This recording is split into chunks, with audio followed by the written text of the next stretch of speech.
ഏവർക്കും സാദര നമസ്കാരം. കണ്ണകിയുടെ മഹത്തായ സങ്കല്പം 3 ഭാവത്തിൽ കൊള്ളുന്ന ഈ മഹാസന്നിധിയിൽ വരാൻ കഴിഞ്ഞു തന്നെ മഹാഭാഗ്യമായിട്ട് കരുതുകയാണ്. ഹിന്ദു സ്ത്രീകൾക്ക് കണ്ണകി ഭാവത്തെ ഉൾക്കൊണ്ടുകൊണ്ട് കണ്ണകിയായി തീരുവാൻ കഴിയുന്ന സാഹചര്യമുണ്ട്. കോവലൻ്റെ ഭാര്യയായ കണ്ണകി മധുരാപുരി ചുട്ടരിക്കേണ്ടി വന്നത് തൻ്റെ പതിയെ വ്യാജ ആരോപണം ഉന്നയിച്ച് വിചാരണ ചെയ്ത് കൊന്നുകളഞ്ഞ രാജാവിനോടുള്ള സ്ത്രീയുടെ പത്നിയുടെ പ്രതികാരം. ആ പ്രതികാരത്തിൽ മധുരാപുരി വെന്തരിഞ്ഞു പോയി. ഹിന്ദു സ്ത്രീക്ക് രാഷ്ട്രപതിയാകാം, പ്രധാനമന്ത്രിയാകാം, രാജ്യരക്ഷാ വകുപ്പ് മന്ത്രിയാകാം, മുഖ്യമന്ത്രിയാകാം, MP MLA ഒക്കെ ആവാം. കാരണം നമുക്കൊരു അർദ്ധനാരീശ്വര സങ്കല്പമാണ്. പാതി പുരുഷനും പാതി സ്ത്രീയും ചേരുന്നതാണ് ഈ പ്രകൃതി. ഒന്നില്ലാതെ മറ്റൊന്നില്ല, ആണില്ലാതെ പെണ്ണില്ല, പെണ്ണില്ലാതെ ആണില്ല. ഈ ഉദാത്തമായ സങ്കല്പത്തെ മുൻനിർത്തി വളരെ പ്രൗഢമായിട്ട് ഈ ഗ്രാമത്തെ മുന്നോട്ട് കൊണ്ടുപോകുന്ന വലിയൊരു ശക്തി സ്രോതസ്സാണ് കണ്ണകി. പാലക്കാട് ജില്ലയെ സംബന്ധിച്ച് മധുരാപുരിയിൽ നിന്ന് ഇവിടത്തേക്ക് പറിച്ചു നടപ്പെട്ട അല്ലെങ്കിൽ ഇവിടത്തേക്ക് വന്ന ഒരു സമുദായം അത്യന്തം മികച്ച രീതിയിൽ സംഘടിക്കുക മാത്രമല്ല എല്ലാ കാര്യത്തിലും ഉയർന്നു വന്നു. ആ ഉയർച്ചയുടെ എല്ലാം കാരണം ദൈവികമായ നമ്മുടെ ശക്തിയാണ്. പറയാറുണ്ട്, നാം കാരണം ഒരു ക്ഷേത്രം മുടിഞ്ഞു പോയാൽ 7 തലമുറ അതിന്റെ പാപം അനുഭവിക്കേണ്ടി വരും. നമ്മൾ കാരണം ഒരു ക്ഷേത്രം പുനരുദ്ധരിക്കപ്പെട്ടാൽ 7 തലമുറ അതിന്റെ പുണ്യം നമുക്ക് കിട്ടും. അങ്ങനെ 7 തലമുറകളിൽ പുണ്യം കിട്ടുന്ന ഒരു മഹത്തായ യജ്ഞം കൂടിയാണ് ഇവിടെ 29-ാം തീയതി നടക്കാൻ പോകുന്നത്. ഈ മഹത്തായ ക്ഷേത്രത്തിന്റെ പ്രതിഷ്ഠ ഏതാനും ദിവസങ്ങൾക്കകം ഇവിടെ നടക്കുകയാണ്. നിങ്ങളുടെ എല്ലാം ജീവിതത്തിൽ വലിയ മാറ്റങ്ങൾക്ക് ഇനിയും തുടക്കം കുറിക്കുവാൻ കഴിയുന്ന കണ്ണകിയുടെ അനുഗ്രഹം ഇനിയും കൂടുതൽ നിങ്ങൾക്ക് വാരിച്ചൊരിഞ്ഞു കിട്ടുന്ന ഒരു മഹത്തായ യജ്ഞത്തിന്റെ തുടക്കമാണ്. ഈ ഒരു പ്രോഗ്രാമിൽ നമുക്ക് ആദ്യം ഒരു പ്രണാമം അർപ്പിക്കേണ്ടതുണ്ട്. നമ്മുടെ വിശ്വാസത്തിന്റെ ഭാഗമായിട്ട് തൃശ്ശൂരിൽ വെടിമരുന്ന് ഒരുക്കിയായിരുന്ന വെടിമരുന്ന് ശാലയ്ക്ക് തീപിടിച്ച് നിരവധി സഹോദരങ്ങൾ മരിച്ചുപോയി. ഇന്ന് നമ്മുടെ കേരളത്തിൽ ചാനലുകൾ മൊത്തം ചർച്ച ചെയ്യുന്നതാണ്, അമ്പലത്തിൽ വെടിമരുന്ന് വേണോ, കരിയും കരിമരുന്നും ആനയും വെടിമരുന്നും നിങ്ങൾക്ക് ഒഴിവാക്കി കൂടെ. ഇങ്ങനെ അനേക ചർച്ചകൾ നടന്നുകൊണ്ടിരിക്കുകയാണ്. അത് ചർച്ച കിട്ടാൽ ഇവിടെയും 2 ഗ്രൂപ്പ് ഉണ്ടാവും. വേണമെന്ന് പറയുന്നവരും വേണ്ട എന്ന് പറയുന്നവരും ഉണ്ടാവും. വെടിമരുന്ന് പ്രയോഗം കൊണ്ട് എന്താണ് പ്രയോജനം എന്ന് ചോദിക്കുന്നവരും വെടിമരുന്നില്ലാതെ എന്ത് തൃശ്ശൂർ പൂരം എന്ന് ചോദിക്കുന്നവരും നമ്മുടെ കൂട്ടത്തിലുണ്ടാവും. ഈ കഴിഞ്ഞ 10 വർഷത്തിനിടയിൽ 140-ൽ പരം ആളുകൾ വെടിക്കെട്ട് ദുരന്തം ചെറുതും വലുതുമായി നടന്നിട്ട് ഈ കേരളത്തിൽ മാത്രം മരിച്ചു പോയിട്ടുണ്ട്. ഇത്രയേറെ ജീവൻ അപഹരിക്കുന്ന വെടിമരുന്ന് കൊണ്ട് എന്താണ് പ്രയോജനം എന്ന് ചോദിക്കുന്നവരുണ്ട്. പക്ഷേ അടുത്ത വർഷം തൃശ്ശൂർ പൂരത്തിന് ആനയുമില്ല, അമ്പാരിയുമില്ല, വെടിമരുന്നുമില്ല, കേവലം നാമജപം മാത്രമാണെന്ന് പറഞ്ഞാൽ എത്ര പേരുണ്ടാവും? ഒരു 100-150 പേരുണ്ടാവും. പക്ഷെ ഈ പറയുന്ന വെടിമരുന്നും ആനയും എല്ലാം ഉള്ളപ്പോൾ എത്ര പേരുണ്ടാവും? ആ ഗ്രൗണ്ടിൽ 2 ലക്ഷത്തിൽ പരം ആളുകൾ ഉണ്ടാവും. അപ്പൊ ലക്ഷക്കണക്കിന് വിശ്വാസികളെ ഒന്നിച്ചു ചേർക്കുവാൻ നമ്മുടെ ആചാരങ്ങൾ കാരണമാകുന്നു. ഈ ആചാരങ്ങളിൽ ചെറുതും വലുതുമായ ആചാരങ്ങളുണ്ട്. നമ്മുടെ യുക്തിക്ക് ചേരുന്നതും ചേരാത്തതുമുണ്ട്. ഈ ആചാരങ്ങളെല്ലാം ഓരോ ക്ഷേത്രങ്ങൾക്ക് വ്യത്യസ്തമാണ്. ഈ കണ്ണകി ദേവിയുടെ ക്ഷേത്രത്തിലുള്ള ആചാരമല്ല ശബരിമലയിൽ നടക്കുന്നത്. ഗുരുവായൂരിൽ ക്ഷേത്രത്തിന്റെ ഉള്ളിലേക്ക് ഒരു പട്ടി ഓടിക്കയറിയാൽ അവിടെ ശുദ്ധി കലശമുണ്ട്. ഇതേ പട്ടി മടപ്പരക്കൽ ഓടിക്കയറി കഴിഞ്ഞാൽ അവിടെ ഒരു കുഴപ്പമില്ല. മുത്തപ്പന്റെ വാഹനമാണ് നായ, അതുകൊണ്ട് അവിടെ കുഴപ്പങ്ങളൊന്നുമില്ല. ഓരോ ക്ഷേത്രത്തിൽ ഓരോ സങ്കല്പം. എൻ്റെ വീട്ടിൽ നിന്നൊരു 5 കിലോമീറ്റർ അകലെ ഒരു കുട്ടിച്ചാത്തന്റെ ക്ഷേത്രമുണ്ട്, കല്ലേരി കുട്ടിച്ചാത്തൻ. കല്ലേരി കുട്ടിച്ചാത്തന് ഏറ്റവും പ്രധാനപ്പെട്ട നിവേദ്യം എന്ന് പറയുന്നത് മദ്യമാണ് എന്ന് കരുതി ആ മദ്യവുമായിട്ട് ഇവിടെ നിവേദിക്കാൻ വന്നാൽ നടക്കില്ല. അതുമായിട്ട് ഗുരുവായൂരും ചെല്ലാൻ പറ്റില്ല. മാംസം നിവേദിക്കുന്ന ക്ഷേത്രങ്ങളുണ്ട് വളരെ അപൂർവമായിട്ട്. അതുമായിട്ട് മറ്റൊരു അമ്പലത്തിൽ ശിവക്ഷേത്രത്തിലോ വിഷ്ണു ക്ഷേത്രത്തിലോ പോകാൻ കഴിയില്ല. ഹിന്ദുക്കളുടെ ആചാരങ്ങൾ ഏകശിലാരൂപങ്ങളല്ല, വൈവിധ്യങ്ങളാണ്. ഓരോ അമ്പലത്തിലും ആചാരങ്ങൾ വ്യത്യസ്തമാണ്. ഇപ്പൊ നമ്മള് ഇവിടുന്ന് 2500 കിലോമീറ്റർ സഞ്ചരിച്ച് കാശിയിലെ വിശ്വനാഥ ക്ഷേത്രത്തിലെത്തിയാൽ നമ്മുടെ കയ്യിലെ പാല് നമുക്ക് ഭഗവാന്റെ തലയിൽ നേരിട്ട് ഒഴിക്കാൻ പറ്റും. എന്നാൽ ഇവിടുത്തെ ശ്രീകോവിൽ, കേരളത്തിലെ അല്ലെങ്കിൽ ദക്ഷിണ ഭാരതത്തിലെ ശ്രീകോവിലിന്റെ ഉള്ളിൽ ഭക്തന് കയറാൻ പറ്റില്ല. കേരളത്തിലെ ക്ഷേത്രങ്ങൾ പരശുരാമ പ്രോക്തങ്ങളായ തന്ത്രശാസ്ത്ര വിധി പ്രകാരമാണ് കേരളത്തിലെ ക്ഷേത്രങ്ങൾ പ്രതിഷ്ഠിച്ചിരിക്കുന്നത്. അതുകൊണ്ട് തന്നെ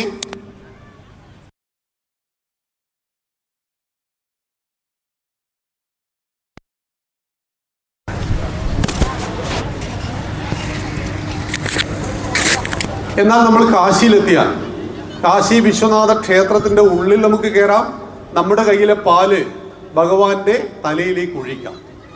ഇങ്ങനെ വൈവിധ്യമാർന്ന ആചാര പദ്ധതികൾ ഉള്ള സമയത്താണ് വെടിമരുന്ന് പ്രയോഗം നടക്കാൻ വേണ്ടി ഒരുക്കപ്പാടിനിടയിൽ ഹതഭാഗ്യരാണോ എന്ന് ചോദിച്ചാൽ മരണം നമ്മളെല്ലാം തേടി ഒരു ദിവസം വരും. ജാതസ്യ ധ്രുവവും മൃത്യുവും. ജനിക്കാൻ കാരണമുണ്ട്, മനുഷ്യനായി ജനിക്കാൻ, അതുപോലെ മരിക്കാനും ഒരു ദിവസമുണ്ട്. വെടിമരുന്ന് പ്രയോഗത്തിൽ മരിച്ചാലും ഇല്ലെങ്കിലും നിങ്ങളും ഞാനും ഒരു ദിവസം മരിക്കും, അക്കാര്യം ഉറപ്പാണ്. ഗീതയിൽ ഭഗവാൻ പറയും, ജാതസ്യ ധ്രുവവും മൃത്യുഹു ധ്രുവം ജന്മ മൃതസ്യ തസ്മാദ പരിഹാരാർത്ഥീനത്വം ശോചിതുമർഹസി. ജനിച്ചാൽ മരണം നിശ്ചയമാണ്. ഞാനും മരിക്കും, നിങ്ങളും മരിക്കും, പുൽക്കൊടിയും മരിക്കും, ബ്രഹ്മാവും മരിക്കും ഒരു ദിവസം. നമ്മളെല്ലാം ഉണ്ടാക്കിയ ആൾ ബ്രഹ്മാവ് എന്നാണല്ലോ നമ്മുടെ സങ്കല്പം. ആ ബ്രഹ്മാവ് മരിക്കുന്നത് ഒരു കൽപ്പം എന്ന് പറഞ്ഞാൽ അദ്ദേഹത്തിന്റെ ആയുസ്സാണ്. നമ്മൾ 100 കൊല്ലം എന്ന് പറയും പോലെ ബ്രഹ്മാവിന്റെ ആയുസിന്റെ പേരാണ് കൽപ്പം. ഒരു കൽപ്പം കഴിഞ്ഞാൽ ബ്രഹ്മാവ് മരിക്കും. അപ്പൊ മരണത്തെ ഒഴിവാക്കാൻ കഴിയില്ല. ജന്മത്തിനും ജീവിതത്തിനും മരണത്തിനും ഇടയിലാണ് ജീവിതം. ജന്മത്തിനും മരണത്തിനിടയിൽ ജീവിതമുണ്ട്. ആ ജീവിതത്തിൽ ഓരോ മതങ്ങൾക്ക് ഓരോ ആചാരമുണ്ട്. ക്രിസ്ത്യാനികൾക്ക് അവരുടേതായ ആചാരമുണ്ട്, മുസ്ലിങ്ങൾക്ക് അവരുടേതായ ഒരു കർമ്മ പദ്ധതിയുണ്ട്. ഹിന്ദുക്കളായ നമുക്ക് നമ്മുടെ ആചാരങ്ങളും നമ്മുടെ വിശ്വാസങ്ങളും നമ്മുടെ ഗ്രന്ഥങ്ങളും വൈവിധ്യമാണ്. അതുകൊണ്ട് ഹിന്ദുവിനെ കാട് എന്നും മതങ്ങളെ തോട്ടങ്ങൾ എന്ന് പറയും. തേയിലത്തോട്ടത്തിൽ ഇപ്പൊ എന്താ ഉണ്ടാകുക? തേയില മാത്രം. കാപ്പിത്തോട്ടത്തിലോ കാപ്പി മാത്രം. എന്നൊരു കാട്ടിലോ ചെറുതും വലുതുമായ മരങ്ങൾ, പക്ഷികൾ, അരുവികൾ, കുരുവികൾ, വൈവിധ്യങ്ങളുടെ ഏകതയാണ് കാട്. അതുകൊണ്ട് നമ്മൾ കാട് കാണാൻ വണ്ടി പിടിച്ചു പോകും. നിങ്ങൾ ആരെങ്കിലും തേയിലത്തോട്ടം കാണാൻ പോകാറുണ്ടോ? ഇല്ല. കാരണം മതം എന്ന് പറയുന്നത് നീ ഇന്നേത് ചെയ്താൽ നിനക്ക് സ്വർഗം കിട്ടും, നീ ഇന്നേത് ചെയ്തില്ലെങ്കിൽ നിനക്ക് നരകം കിട്ടും എന്ന് പറയുന്ന വിശ്വാസമാണ് മതങ്ങൾ വെച്ച് പുലർത്തുന്നത്. അത് ശരിയാണോ തെറ്റാണോ എന്ന് ചോദിച്ചാൽ അത് വിശകലനം ചെയ്യുവാൻ നമ്മൾ ക്ഷേത്രാങ്കണം ഉപയോഗിക്കേണ്ടതില്ല. എന്നാൽ ഹിന്ദു ധർമ്മത്തിൽ അങ്ങനെയല്ല. നിങ്ങൾക്ക് അമ്പലത്തിൽ പോകാം, പോകാതിരിക്കാം. അമ്പലത്തിൽ പോയത് കൊണ്ട് നിങ്ങൾ നരകത്തിൽ സ്വർഗത്തിലെത്തുമെന്നോ അമ്പലത്തിൽ പോകാത്തതുകൊണ്ട് നിങ്ങൾ നരകത്തിലെത്തുമെന്നോ പറയുന്നില്ല ഹിന്ദുവിൽ. താൻ നിരന്തരം ചെയ്യുന്ന കർമ്മങ്ങൾ താൻ അനുഭവിച്ചിടുക എന്നേ വരൂ. അതുകൊണ്ടാണ് അമ്പലത്തിൽ പോകുന്ന ഒരു 3 കാര്യങ്ങൾ ഉണ്ടാവും എന്ന് പറയുന്നത്: ഭയ, ഭക്തി, ബഹുമാനം. എനിക്ക് അമ്പലത്തിൽ കണ്ടകി മൂർത്തിയോട് ഭയ, ഭക്തി, ബഹുമാനമാണ്. എന്താണ് ഈ ഭയം? ഭീരുവിന്റെ ഭയമല്ലത്. അതിന്റെ അടിസ്ഥാനം രണ്ടാമത്തേതാണ്. നിങ്ങൾ യഥാർത്ഥ ഭക്തനാണെങ്കിൽ ഒരു തെറ്റ് ചെയ്യുമ്പോൾ നമുക്ക് ഭയമുണ്ടാകും. നമ്മൾ ഹെൽമെറ്റ് ഇടാതെ വണ്ടി ഓടിച്ചു, പെട്ടതാണ് പോലീസിനെ കാണുന്നത്. അപ്പൊ നമ്മൾ എന്ത് ചെയ്യും? ഒന്ന് ഭയക്കും. സീറ്റ് ബെൽറ്റ് ധരിക്കാതെ കാർ ഓടിച്ചുകൊണ്ടിരിക്കുമ്പോൾ പോലീസ് കൈ കാണിച്ചാൽ നമ്മളൊന്ന് ഭയക്കും. അത് നമുക്ക് ഭീരുവായത് കൊണ്ടല്ല, തെറ്റ് നമ്മുടെ ഭാഗത്തായത് കൊണ്ടാണ്. എന്റെ തലയുടെ രക്ഷയ്ക്ക് വേണ്ടിയിട്ടും എന്റെ ജീവന്റെ രക്ഷയ്ക്ക് വേണ്ടിയിട്ടാണ് ഞാൻ ഹെൽമെറ്റ് ധരിക്കേണ്ടത്. ആ ഹെൽമെറ്റ് ഞാൻ ധരിക്കാത്തത് കൊണ്ടാണ് എന്നെ പോലീസ് പിടിക്കുന്നത്. ഈ ബോധം പൗരനുണ്ടാകുമ്പോൾ പൗരൻ കടമകളെ ചെയ്യും. അപ്പോൾ നമുക്ക് ഭയമുണ്ടാകുന്നത് നമ്മുടെ ഉള്ളിൽ യഥാർത്ഥ ഭക്തി ഉണ്ടെങ്കിൽ തെറ്റ് ചെയ്യുമ്പോൾ ഭയമുണ്ടാകും. ഭയഭക്തി, ബഹുമാനം ഉണ്ടാവും. ബഹുമാനം, എല്ലാത്തിനെയും ബഹുമാനിക്കുവാൻ കഴിയുന്ന മാനസികാവസ്ഥ ഒരു ഭക്തന്റെ ലക്ഷണവുമാണ്. അതുകൊണ്ടാണ് ഒരു ഭക്തൻ ഒരാളോട് ഇടപെടുമ്പോൾ ബഹുമാനത്തോടു കൂടി സംസാരിക്കുക. നമ്മളെല്ലാവരും സ്നേഹത്തോടു കൂടി ബഹുമാനത്തോടു കൂടി സംസാരിക്കുന്ന ഒരാളെയാണ് നമ്മൾ ആദരിക്കുന്നത്. എപ്പോഴും അങ്ങനെയാണ്. വാക്കുകളിലൂടെയാണ് നമ്മൾ ഒരാളെ വിലയിരുത്തുന്നത്. അതായത് നമ്മുടെ വീട്ടിൽ ഒരാൾ വരുന്നു, 10 മിനിറ്റ് സംസാരിക്കുന്നു, അയാൾ തിരിച്ചു പോയാൽ നമ്മൾ പറയും അയാൾ വീണ്ടും വന്നിരുന്നെങ്കിൽ, അയാളെ വീണ്ടും ഒന്ന് കണ്ടിരുന്നെങ്കിൽ. ചില ആളുകൾ വീട്ടിൽ വരും, 10 മിനിറ്റ് കഴിഞ്ഞ് തിരിച്ചു പോയാൽ നമ്മൾ പറയും ഇനി ഒരിക്കലും ഈ സാധനം വരാതിരുന്നെങ്കിൽ. നമ്മൾ അങ്ങനെ മടുത്തു പോകും. അപ്പൊ വാക്കിലൂടെയാണ് ഏതൊരാളും നിലനിൽക്കപ്പെടുന്നത് എന്ന് മനസ്സിലാക്കണം. അപ്പൊ ഒരു ഭക്തന് ഭയ, ഭക്തി, ബഹുമാനമുണ്ട് എങ്കിൽ അവൻ്റെ ജീവിതത്തിൽ ശാന്തിയും സമാധാനവും ഉണ്ടാവും. അവിടെയാണ് ഹിന്ദുധർമ്മം കാട് എന്ന് പറയും. നമ്മുടെ ആചാരങ്ങളും നമ്മുടെ വിശ്വാസങ്ങളും എല്ലാം ടോട്ടലി വൈവിധ്യമാണ്. ആ വൈവിധ്യത്തിലാണ് ഇടക്കാലത്ത് വെച്ചിട്ട് ആനയും കരിമരുന്നും ഒക്കെ കടന്നു വന്നത്. നമ്മുടെ പുരാണങ്ങളും ഇതിഹാസങ്ങളും ഉത്സവത്തിന്റെ ഭാഗമായിട്ട് വെടിക്കെട്ടുണ്ടായിരുന്നു എന്ന് എനിക്കറിയില്ല. പക്ഷെ ഇതെല്ലാം ഇന്ന് ഹിന്ദു സമൂഹത്തെ ഏകോദര സഹോദരങ്ങളാക്കുവാൻ ഘടകമായി തീരുന്നു. തൃശ്ശൂർ പൂരത്തിന്റെ ഏറ്റവും പ്രധാനപ്പെട്ട ആകർഷണം എന്ന് പറയുന്നത് അവിടുത്തെ ആനയും അവിടുത്തെ വെടിമരുന്നുമാണെന്ന് കാലാകാലങ്ങളായി നമ്മൾ വിശ്വസിക്കുകയും അത് ആകാശത്ത് കാണുകയും ചെയ്യുന്നതുകൊണ്ട് നമ്മൾ അവിടെ പോകുന്നു. എന്നാൽ ശബരിമലയിൽ ഭക്തൻ പോകുന്നത് ഒരു വെടിമരുന്നിന്റെയും ഭാഗമായിട്ടല്ല, മറിച്ച് മണ്ഡലമാസം 1-ാം തീയതി ആകുമ്പോൾ ശബരിമലയിൽ പോകണമെങ്കിൽ നിങ്ങൾ ഒരുപാട് വ്യക്തിപരമായ ആഗ്രഹങ്ങളെ ത്യജിക്കണം. ദിവസവും പൊറാട്ടയും ബീഫൊക്കെ കഴിക്കുന്ന ആളുകളുണ്ടാവും, അല്ലെ മാംസം കഴിക്കുന്നവർ, മത്സ്യം കഴിക്കുന്നവരുണ്ടാവും. ഇവരെന്ത് ചെയ്യുന്നു? മത്സ്യ മാംസാദികളെ ഉപേക്ഷിക്കണം. 8 മണി വരെ കിടന്നുറങ്ങുന്നവൻ രാവിലെ 5 മണിക്ക് എണീക്കണം. ആഴ്ചയിൽ ഒരു ദിവസം കുളിക്കുന്നവൻ ദിവസവും രാവിലെ കുളിക്കണം, വൈകുന്നേരം കുളിക്കണം. കൊല്ലത്തിലൊരിക്കൽ അമ്പലത്തിൽ പോകുന്നവൻ ഡെയിലി അമ്പലത്തിൽ പോകുന്നു, 2 നേരം പ്രാർത്ഥന നടത്തണം. വിവാഹിതനെങ്കിൽ ഭാര്യ സംസർഗം ഉപേക്ഷിക്കണം. ശബരിമലയിൽ പോകണമെങ്കിൽ നിങ്ങൾ ഒരുപാട് കാര്യങ്ങൾ ത്യജിക്കണം. ഇപ്പം ഗുരുവായൂർ പോകുവാൻ നമ്മൾ ഇന്ന് തീരുമാനിച്ചാൽ നാളെ തീരുമാനിച്ച് നാളെ നമുക്ക് അവിടെ പോയിട്ട് നാളെ തന്നെ തിരിച്ചു വരാം. എന്നാൽ ശബരിമലയിൽ പോകുവാൻ നമ്മൾ മിമിക്രിയോ മോണോ ആക്ടോ വെടിമരുന്ന് പ്രയോഗമോ ആനയോ ഒന്നും ആവശ്യമില്ല. 5 കോടിയോളം ഹിന്ദുക്കളെ മണ്ഡലമാസത്തിൽ ഏകോപിപ്പിക്കുന്ന സ്ഥലമാണ് ശബരിമല.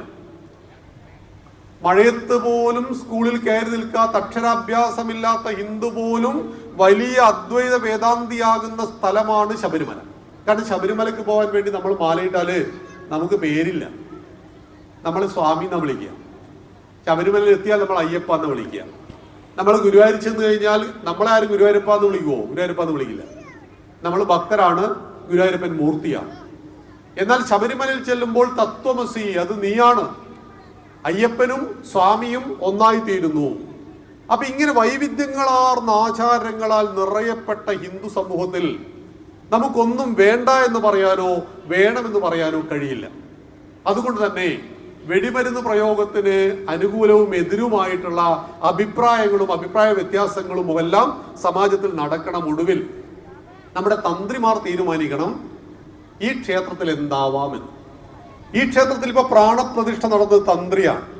തന്ത്രിയുടെ തീരുമാനങ്ങളാണ് ഈ ക്ഷേത്രത്തിൽ നടപ്പിലാക്കപ്പെടുക. ഇതുപോലെ ഓരോ ക്ഷേത്രത്തിലും എന്ത് നടക്കണം എന്ന് തീരുമാനിക്കുവാൻ അതോറിറ്റിയും അധികാരവുമുണ്ട് ഈ സമാജത്തിൽ എന്ന് നമ്മൾ അറിയണം. അതായത് ഹിന്ദുക്കൾ രണ്ടാമത് ചർച്ച ചെയ്യുന്ന ഏറ്റവും പ്രധാനപ്പെട്ട ഈ കാലത്തെ വിഷയമാണ് നമുക്കെല്ലാം ഒരുപാട് ഇഷ്ടപ്പെട്ട നന്ദഗോവിന്ദം ഭജൻസ്. ഈ കഴിഞ്ഞ ദിവസം കോട്ടയത്ത് ഒരു അമ്പലത്തിൽ പരിപാടി നടത്തുമ്പോൾ ഒരു ക്രിസ്തീയ ഭക്തിഗാനം പാടി. ഹിന്ദു സമൂഹത്തിൽ ഇപ്പൊ 2 അഭിപ്രായം നടന്നുകൊണ്ടിരിക്കുക. ഒന്ന്, അതൊട്ടും ശരിയായില്ല എന്ന് പറയുന്നവർ. 2, ഹിന്ദുക്കൾ വിശാലമായി ചിന്തിക്കുന്നവരാണ്, മുസ്ലിമിനെയും ക്രിസ്ത്യാനിയെയും ജൂതനെയും പാഴ്സിയെയും ഈ മണ്ണിലേക്ക് സ്വീകരിച്ചവരാണ്. അതുകൊണ്ട് തന്നെ ഒരുപാട് ഗുരുവായൂരപ്പന്റെ പാട്ടുകളും അയ്യപ്പന്റെ പാട്ടുകളും പാടുന്നതിനിടയിൽ യേശുവിനെ കുറിച്ചൊരു പാട്ട് പാടിയാൽ തീർന്നു പോകുന്നതാണോ ഹിന്ദു എന്ന് ചോദിക്കുന്നവരുണ്ട്. അമ്പലത്തിൽ ഭക്തിഗാനത്തിന് വിളിച്ചിട്ട് ഹിന്ദു ഭക്തിഗാനത്തിന് പകരം മാപ്പിളപ്പാട്ട് പാടിയാൽ ശരിയാകുമോ, ക്രൈസ്തവ പാട്ട് പാടിയാൽ ശരിയാകുമോ എന്ന് ചോദിക്കുന്നവരും ഉണ്ട്. ഇവിടെയും 2 അഭിപ്രായം ഹിന്ദുവിലുണ്ട്. കാരണം ഇത് പാടാൻ പറഞ്ഞത് ഹിന്ദുക്കളാണ്, കൈയടിച്ചു കൊടുത്തതും ഹിന്ദുക്കളാണ്. എന്നാൽ നന്ദഗോവിന്ദം ഭജൻസ് നമ്മുടെ സമൂഹത്തിൽ വലിയ പരിവർത്തനത്തെ സൃഷ്ടിച്ചവരാണ്. ഇടക്കാലത്ത് വേടൻ എന്ന് പറയുന്ന ഒരു കലാകാരൻ, ആ വേടൻ പാട്ടുപാടുന്ന പാട്ടിൽ ഒരുപാട് നല്ലതുണ്ട്, അതിനൊപ്പം തന്നെ വൃത്തികെട്ട തെറികളുമുണ്ട്. നമ്മുടെ മക്കൾ ഈ പാട്ട് പാടി പഠിച്ചു. ഞാൻ പാണനല്ല, പറയനല്ല, പുലയനല്ല, നീ തമ്പുരാനുമല്ല, ആണെങ്കിൽ എനിക്കൊട്ടു അടുത്ത വാക്ക് നമുക്ക് ആർക്കും പറയാൻ കഴിയില്ല, അത്രയും തെറിയാണ്. നമ്മൾ വീട്ടിൽ നമ്മുടെ ഒരു കുട്ടി ഇത് പഠിച്ച് വളരണമെന്നൊരു അച്ഛനും അമ്മയും പറയില്ല, എൻ്റെ മകൻ നന്നായിട്ട് തെറി പറയുന്നവനായിരിക്കണം എന്നൊരച്ഛനും അമ്മയും ആഗ്രഹിക്കില്ല. ഇങ്ങനെ കേട്ടാൽ അറപ്പുണ്ടാക്കുന്ന ഭാഷയിൽ പറയുന്ന പാട്ടുകൾ നമ്മുടെ നാട്ടിൽ വ്യാപകമായി. ഇതിന് ഒത്തൊപ്പിച്ച് നൃത്തം വെച്ചു കൊടുക്കുന്നവരുടെ കൂട്ടത്തിൽ നിങ്ങൾ ക്രിസ്ത്യാനിയോ മുസ്ലിമിനോ കാണില്ല. നിങ്ങൾ കാണുക ഹിന്ദു പെൺകുട്ടികളെയും ഹിന്ദു ആൺകുട്ടികളെയുമാണ്.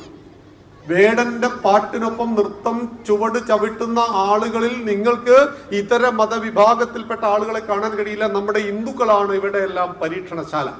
പ്രത്യേകിച്ച് നമ്മുടെ കൗമാരപ്രായത്തിലുള്ള നമ്മുടെ ഹിന്ദു കുട്ടികളും ആൺകുട്ടികളും പെൺകുട്ടികളും, നമ്മുടെ യുവതി യുവാക്കൾ, നമ്മളെ വെച്ചുകൊണ്ടാണ് ഇവരെല്ലാം പരീക്ഷണം നടന്നത്. അങ്ങനെ വേടന്റെ പാട്ടുകളിൽ പെട്ട് കുടുങ്ങിപ്പോകുമ്പോഴാണ് നന്ദഗോവിന്ദം വരുന്നത്. നന്ദഗോവിന്ദം കുറെ കാലങ്ങളായിട്ട് നമ്മുടെ നാട്ടിലുണ്ട്. പക്ഷെ വ്യത്യസ്തമായ രീതിയിൽ ഓഡിയൻസിനെ കൊണ്ടുകൂടി പാട്ട് പാടിപ്പിച്ചുകൊണ്ട് അവരുടെ ഭജൻസ് മുന്നോട്ട് പോയപ്പോൾ അത് ഏറ്റുപാടുവാൻ ആയിരങ്ങൾ വന്നു, പതിനായിരങ്ങൾ വന്നു. ഇപ്പൊ ലക്ഷക്കണക്കിന് ആളുകൾ തിങ്ങി നിറയുന്ന ഭജൻസിലൂടെ കേരളക്കരയുടെ ഹൃദയം കവർന്നടിക്കുന്ന ഒരു സംഘമാണ് നന്ദഗോവിന്ദ. അവരോട് നമുക്ക് നന്ദിയുണ്ട്. പക്ഷേ ചില സ്ഥലത്ത് ചിലതാവാം, ചില സ്ഥലത്ത് ചിലതായിക്കൂടാ. നിങ്ങൾ വീട് പണിതു, നിങ്ങളുടെ വീട് പണിതു തന്നത് ബംഗാളിയാണ്. സിമന്റ് തേച്ചത്, ഇത് കെട്ടിയത്, ടൈലൊട്ടിച്ചതൊക്കെ ബംഗാളിയായിരുന്നു. നിങ്ങൾ ഗൃഹപ്രവേശ കർമ്മം കഴിഞ്ഞതിന് ശേഷം നിങ്ങളുടെ ബെഡ്റൂമിൽ ബംഗാളിയെ കയറ്റുമോ? ലോകാ സമസ്ത സുഖിനോ ഭവന്തു എന്നൊക്കെയാണ് പറയുന്നത്. അതുകൊണ്ട് നീ എന്റെ ബെഡ്റൂമിലേക്ക് വരുമെന്ന് പറയുമോ? നമ്മുടെ ബെഡ്റൂം ആർക്കുള്ളതാ? അത് നമുക്കുള്ളതാ. ഒരു വീട്ടിന്റെ കോലായിൽ ആര് കയറണം? ആര് തീരുമാനിക്കും? വീട്ടുകാർ തീരുമാനിക്കും. നമ്മൾ എല്ലാവർക്കും വാതിൽ തുറന്നു കൊടുക്കുമോ? ഇല്ല. വീട്ടിൽ വരുന്ന എല്ലാവർക്കും വാതിൽ തുറന്നു കൊടുക്കില്ല. വീട്ടിന്റെ ഉമ്മറപ്പടിയിൽ ആരെ ഇരുത്തണം, റിസപ്ഷനിലേക്ക് ആരെ വരുത്തണം, ആർക്കാണ് അടുക്കളയിലേക്ക് സ്വാതന്ത്ര്യം? നമ്മൾ ഒരു വേർതിരിവ് വെച്ചിട്ടുണ്ട് ഒരു വീട്ടിൽ കയറി വരുമ്പോൾ. ബംഗാളിയാണ് ഉണ്ടാക്കിയത് എന്നതുകൊണ്ട് നമ്മുടെ ബെഡ്റൂം ഗൃഹപ്രവേശ കർമ്മത്തിന് ശേഷം ബംഗാളിക്കുള്ളതല്ല. മുമ്പ് ഒരു കമ്മ്യൂണിസ്റ്റ് ചിന്തകന്റെ ഒരു പോസ്റ്ററിൽ ഇതാണ് വിഷയം. ഒരു ശില്പി, ഒരു പാവം ശില്പി ഇങ്ങനെ ഇരിക്കുന്നു, അടുത്തൊരു ശില്പവും. എന്നിട്ട് ശില്പി ശില്പത്തെ നോക്കി പറയാണ്, കൊത്തുമ്പോൾ നീ ശില്പവും ഞാൻ ശില്പിയുമായിരുന്നു, കൊത്തി കഴിഞ്ഞപ്പോൾ നീ ദൈവവുമായി ഞാൻ അയിത്തക്കാരനുമായി. നമ്മൾ ഹിന്ദുവിന്റെ ഒരു പണിയാണത്. ഞാൻ അയിത്തക്കാരനുമായി, നീ ആരുമായി? ദൈവവുമായി. ശ്രീകോവിലിന്റെ ഉള്ളിൽ പുലയനും പറയനും കയറാൻ പറ്റുമോ? അതായിരുന്നു ചോദ്യം. ശ്രീകോവിലിന്റെ ഉള്ളിൽ പുലയനും പറയുന്നല്ല, നായർക്ക് നമ്പൂതിരിക്ക് കയറാൻ പറ്റില്ല. ശ്രീകോവിലുള്ളിൽ കയറുന്നത് നിശ്ചയിക്കപ്പെട്ട തന്ത്രിയും ശാന്തിക്കാരനും മാത്രമാണ്. അമ്പല കമ്മിറ്റിയുടെ ആളുകളെല്ലാം ശ്രീകോവിൽ കയറാറുണ്ടോ? കയറാറില്ല. ശ്രീകോവിൽ എന്ന് പറയുന്നത് നിശ്ചയിക്കപ്പെട്ട ആളുകൾക്ക് മാത്രം കയറുവാനും ശ്രീകോവിലിന്റെ ഇത്ര നിശ്ചിത അകലത്തിലാണ് ഭക്തന് ദർശനം. ഭക്തൻ അമ്പലത്തിൽ വരുന്നത് ആരാധനയ്ക്കല്ല, ദർശിക്കുവാനാണ്. നിങ്ങൾ കണ്ണകിയെ കാണണമെങ്കിൽ ഇവിടെ ക്ഷേത്രത്തിന്റെ നട തുറക്കുന്നൊരു സമയമുണ്ട്, അടക്കുന്ന സമയമുണ്ട്. ഇതിനിടയിൽ വരണം. നട്ടുച്ചയ്ക്ക് വന്നു കഴിഞ്ഞാൽ ദേവിയെ കാണാൻ കഴിയില്ല, അമ്മയെ കാണാൻ കഴിയില്ല. നിങ്ങൾക്ക് അമ്മയെ കാണുവാൻ ആഗ്രഹമുണ്ടെങ്കിൽ നിങ്ങൾ രാവിലെ കുളിച്ച് റെഡിയായി പറയുന്ന ഇവിടെ നിശ്ചയിക്കപ്പെട്ട സമയത്ത് വരണം. അപ്പൊ ഞാൻ പറഞ്ഞു വന്നത്, കൊത്തുമ്പോൾ നീ ശില്പം, കൊത്തിക്കഴിഞ്ഞപ്പോൾ ഞാൻ അയിത്തക്കാരൻ എന്ന് പറയുന്ന രീതിയിലേക്ക് ഹിന്ദുവിനെ വിഘടിപ്പിക്കുന്നു. ഇപ്പൊ നന്ദഗോവിന്ദം ഭജൻസ് ഒരു പാട്ട് പാടിയത് കൊണ്ട് എന്താണ് പ്രശ്നമെന്ന് ചോദിക്കുമ്പോൾ നമ്മൾ ഓർക്കുക, ക്ഷേത്രത്തിൽ എന്തൊക്കെ ആവാം, ആയിക്കൂടാ. ഒരു ക്ഷേത്രത്തിൽ എന്തൊക്കെ ആവാം. പുറത്ത് ദിവസവും മത്സ്യവും മാംസവും ഭക്ഷിക്കുന്ന ഒരാൾ ഈ ക്ഷേത്രത്തിൽ അന്നദാനത്തിന് മീൻകറിയും ഇറച്ചിക്കറിയും കൊടുക്കുമോ? കൊടുക്കില്ല. കൊടുത്താൽ നമ്മൾ സമ്മതിക്കുമോ? അതുകൊണ്ടാണ് മുമ്പ് ഒരു ആശ്രമത്തില് ഇഫ്താർ വിരുന്ന് നടത്തിയിട്ട് കോഴി ബിരിയാണി കൊടുത്തു. അപ്പൊ അവിടെ RSSന്റെ ആളുകൾ കയറിയിട്ട് അവിടെ ബഹളം ഉണ്ടാക്കി, ചെറിയ തല്ലൊക്കെ നടന്നു. അപ്പൊ ഇയാൾ പറഞ്ഞു, മുസ്ലിങ്ങൾ വരുമ്പോൾ അവർക്ക് ഏറ്റവും ഇഷ്ടപ്പെട്ട സാധനം ഏതാണ്? കോഴി ഇറച്ചിയാണ്, കോഴി ബിരിയാണിയാണ്. അതുകൊണ്ട് ആശ്രമത്തിൽ അവർക്ക് എന്ത് കൊടുക്കുന്നു? കോഴി ബിരിയാണി കൊടുക്കുന്നു. പക്ഷെ മുസ്ലിങ്ങൾ പറഞ്ഞു, ഞങ്ങൾക്ക് ഇവിടുന്ന് കോഴി ബിരിയാണി വേണ്ട, ഞങ്ങൾ ഈ ആശ്രമത്തിൽ നിന്ന് കോഴി ബിരിയാണി പ്രതീക്ഷിക്കുന്നില്ല എന്ന്. അപ്പൊ അവരെ സന്തോഷിപ്പിക്കാൻ വേണ്ടി ഈ ആശ്രമക്കാരൻ ചെയ്തത് അബദ്ധമായിരുന്നു. ഇതുപോലെ ക്രിസ്ത്യാനിയെ സന്തോഷിപ്പിക്കാൻ വേണ്ടിയിട്ട് നമ്മൾ ക്ഷേത്രാങ്കണത്തിൽ ക്രൈസ്തവ ഗാനം പാടിയപ്പോൾ ക്രിസ്ത്യാനികൾ പറഞ്ഞു, ഞങ്ങൾ ക്ഷേത്രാങ്കണത്തിൽ അങ്ങനെ ഒന്നും പ്രതീക്ഷിക്കുന്നില്ല. നമ്മൾ ഹിന്ദു മുസ്ലിമിനെയും ക്രിസ്ത്യാനിയെയും ജൂതനെയും പാഴ്സിയും ഒക്കെ സ്വീകരിക്കുന്നവരാണ്. എന്നാൽ ക്ഷേത്രം എന്ന് പറയുന്നത് ഹിന്ദു ഭക്തനുള്ളതാണ്, മതപരമായിട്ടുള്ളതാണ് ക്ഷേത്രം. നമ്മുടെ സനാതന ധർമ്മം എന്ന് പറയുന്നത് ഈ മണ്ണിൽ ജീവിക്കുന്ന എല്ലാവർക്കും ഉള്ളതാണ്. ഇപ്പൊ ഗുരുവായൂരിലൊരു ബോർഡുണ്ട്, അഹിന്ദുക്കൾക്ക് പ്രവേശനമില്ല. നമ്മൾ വെച്ചല്ലോ കേട്ടോ, നമ്മുടെ ദേവസ്വം ബോർഡ് വെച്ചാ. ആരാ ഹിന്ദു? ഈ കാഴ്ചപ്പാടിൽ ഹിന്ദു ഉണ്ടോ? ഈ മണ്ണിൽ ജീവിക്കുന്ന എല്ലാവരുടെയും പേര് ഹിന്ദു എന്നാണ്. ഈ മണ്ണിന് 3 പേരുണ്ട്: ഇന്ത്യ, ഭാരതം, ഹിന്ദുസ്ഥാൻ. ഈ മണ്ണിന്റെ ശരിയായ പേര് ഹിന്ദുസ്ഥാൻ എന്നാണ്. ഹിമാലയം സമാരഭ്യ യാവത് ഹിന്ദു സരോവരം തം ദേവനിർമ്മിതം ദേശം ഹിന്ദുസ്ഥാനം പ്രചക്ഷതേ. വടക്ക് ഹിമാലയത്തിൽ തുടങ്ങി സിന്ധു മഹാസാഗരം വരെ ദേവനാൽ നിർമ്മിക്കപ്പെട്ട അതിമനോഹരമായ ഒരു ഭൂപ്രദേശം. ആ മണ്ണിന്റെ പേര് ഹിന്ദുസ്ഥാൻ. ഇവിടെ ജീവിക്കുന്ന 143 കോടി ജനങ്ങളെയും നമ്മൾ പറയുന്നത് ഹിന്ദു എന്നാണ്. അപ്പൊ മുസ്ലിങ്ങളും ക്രിസ്ത്യാനികളും ജൂതനും പാഴ്സിയും എല്ലാം ഹിമാലയത്തിന്റെയും സിന്ധുവിന്റെയും ഇടയിൽ ജീവിക്കുന്നു. അവരെ നമ്മൾ ഹിന്ദുക്കൾ എന്ന് പറയുന്നു. എന്നാൽ മതപരമായ ഹിന്ദു ഉണ്ട്. അതാരാ മതപരമായ ഹിന്ദു? അബ്ദുള്ളയുടെ മകനും ജോസഫിന്റെ മകനും കൃഷ്ണന്റെ മകനും സ്കൂളിൽ കുട്ടിയെ ചേർക്കാൻ ചെന്നു. അബ്ദുള്ളയുടെ മകനോട് ഹെഡ് മാസ്റ്റർ ചോദിച്ചു, ഇവന്റെ മതമേതാ? അപ്പൊ അവൻ പൂരിപ്പിച്ചു ഇസ്ലാം, മുസ്ലിം. മറ്റേ ആള് ക്രിസ്ത്യാനി. നമ്മളെന്താ പൂരിപ്പിച്ച്? ഹിന്ദു. അതിന്റെ അപ്പുറം നമുക്കൊരു വാല്യൂ ഉണ്ട് അല്ലേ, കാസ്റ്റ്. നമ്മുടെ സമുദായത്തിന്റെ പേര് എഴുതും. അപ്പൊ ഹിന്ദു, അതിന്റെ അപ്പുറം നമ്മുടെ സമുദായത്തിന്റെ പേര് എഴുതി. അതാണ് മതപരമായ ഹിന്ദു. ആ മതപരമായ ഹിന്ദുവിനുള്ളതാണ് ഈ അമ്പലം. ഈ അമ്പലം വിഗ്രഹാരാധകൻ ഉള്ളതാണ്. വിഗ്രഹാരാധനയിൽ വിശ്വസിക്കാത്ത ഒരാൾക്കും ക്ഷേത്രത്തിൽ പ്രവേശനമില്ല. കുറെ വർഷങ്ങൾക്ക് മുമ്പ് ഒരു ദിവസം രാവിലെ 6 മണിക്ക് ഞങ്ങളുടെ വീട്ടിന്റെ വാതിലിന് ആരോ മുട്ടുന്നു. അമ്മ വാതിൽ തുറന്നു നോക്കുമ്പോൾ 2 ചെറുപ്പക്കാർ പാൻറ് ഇട്ടിട്ടുണ്ട്. പക്ഷെ പാൻറ് ഇവിടം വരെ എത്തുന്നുള്ളൂ. മുട്ടിന്റെ തൊട്ട് താഴെ പാൻറ് ധരിച്ച മുജാഹിദിന്റെ 2 ചെറുപ്പക്കാരെ തുർക്കി തോപ്പി വെച്ചിട്ടാണ്. അപ്പൊ ചോദിച്ചു, എന്താ വന്നത്, വായിരിക്കും എന്നൊക്കെ പറഞ്ഞു. അപ്പൊ പറഞ്ഞു, മുജാഹിദ് ബാലുശ്ശേരി എന്ന് പറയുന്ന ഇസ്ലാമിക പ്രബോധകൻ നിങ്ങളുടെ നാട്ടിൽ വരുന്നുണ്ട്. അയാൾ പ്രഭാഷണം നടത്താൻ വേണ്ടി വരിക. അതുകൊണ്ട് ഞങ്ങൾ മുസ്ലിങ്ങളെയല്ല ഈ പ്രഭാഷണം കേൾക്കാൻ ക്ഷണിക്കുന്നത്, ഹിന്ദുക്കളെയാണ്, അല്ലെങ്കിൽ മുസ്ലിങ്ങളല്ലാത്തവരെയാണ്. നമ്മൾ പറഞ്ഞു, വളരെ സന്തോഷം. കാരണം ഇസ്ലാമിനെ കുറിച്ച് അറിയാൻ ഞങ്ങൾക്ക് താല്പര്യമുണ്ട്, ക്രിസ്ത്യാനിയെ അറിയാൻ ഞങ്ങൾക്ക് താല്പര്യമുണ്ട്. അതിന് നിങ്ങൾ തന്നെ ഞങ്ങളുടെ നാട്ടിൽ വന്നൊരു പ്രഭാഷണം നടത്തുമ്പോൾ അത് കേൾക്കാൻ ഞങ്ങൾക്ക് താല്പര്യമുണ്ടല്ലോ. അപ്പൊ അവരൊരു CD-യും ഒരു പുസ്തകവും അമ്മയുടെ കയ്യിൽ ഏൽപ്പിച്ചു പോയി.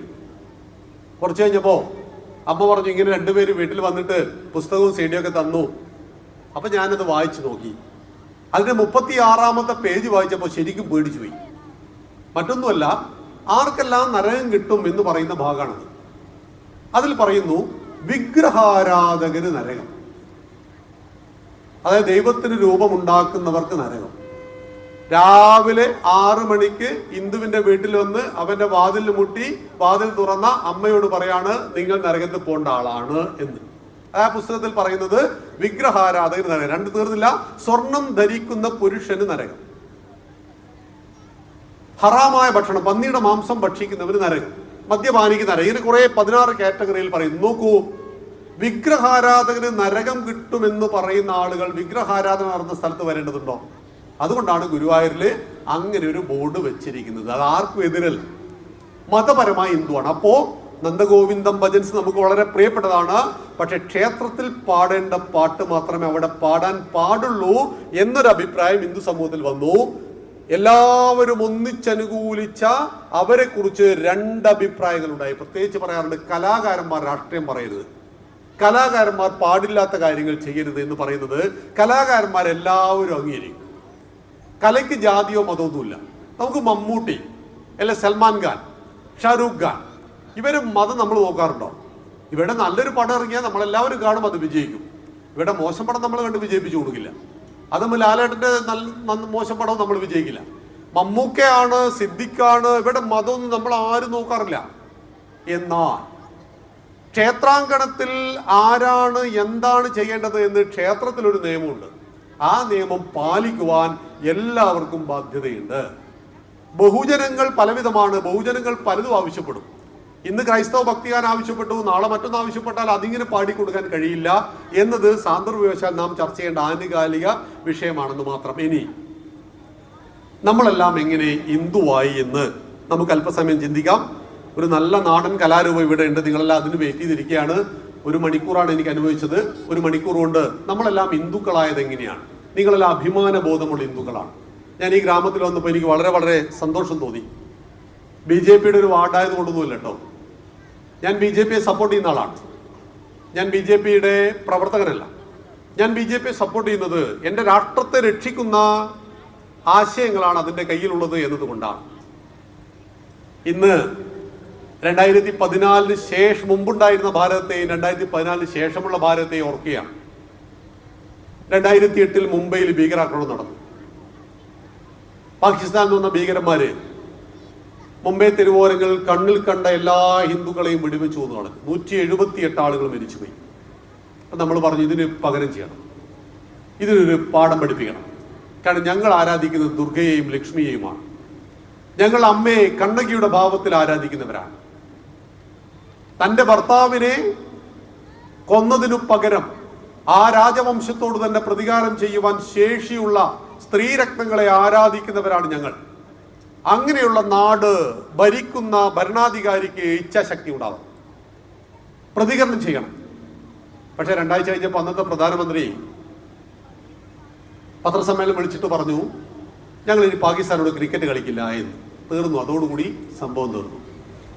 കലിമ ചൊല്ലാൻ അറിയാത്ത 26 ആളുകൾ വെടിവെച്ചു കൊന്നു. ഇക്കഴിഞ്ഞ ഏപ്രിൽ, ഇന്നലെ അതിന്റെ 1ാം വാർഷികമായിരുന്നു. ഓപ്പറേഷൻ സിന്ദൂർ നടത്തി ഭാരതം അതിശക്തമായ മറുപടി കൊടുത്തു. 9 ഭീകര കേന്ദ്രങ്ങളെയും 11 വ്യോമസേനാ താവളങ്ങളെയും തകർത്ത് തരിപ്പണമാക്കി. ഹിന്ദുക്കളായ നമ്മൾ സത്യത്തെയും ശക്തിയെയും ഒരുപോലെ ആരാധിക്കുന്നുകൊണ്ടാണ് ദേവിയെ, കണ്ണകിയെ ഇന്നും നമ്മൾ ആരാധിച്ചു കൊണ്ടിരിക്കുന്നത്. ശക്തിയില്ലാത്തവന്റെ വാക്കിന് ലോകത്തിൽ ഒരു വിലയില്ല.